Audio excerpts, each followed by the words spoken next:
कि दुनिया ताने दे, ये मुसलमान? कहां इस्लाम दुनिया में, हमें दिखाओ, कहां इस्लाम? ये मुसलमान क्या इस्लाम पर कार बन रहे?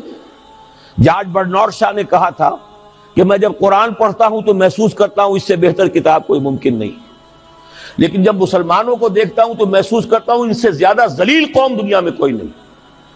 ये कंट्रास्ट है जो हम अपने वजूद से पेश कर रहे हैं। क्या इसकी वजह से लोग इस्लाम की तरफ रागिब होंगे या इस्लाम से मुतनफिर होंगे? क्या हमारा मुंह होता है हम बाहर जाते हैं, इसीलिए हम तो तबलीग, मैं तो कम से कम वहां जाकर जो मुसलमान खोई हुई भेड़े हैं उम्मत मोहम्मद सल्लल्लाहु अलैहि वसल्लम की, उन्हीं को रिक्लेम करने की कोशिश करता हूं। जैसे कि हजरत मसीह ने कहा था, मैं तो बनी इसराइल के घराने की खोई हुई भेड़ों की तलाश में आया हूं। मेरा मुंह नहीं है कि मैं वहां किसी अमेरिकन से बात करूं।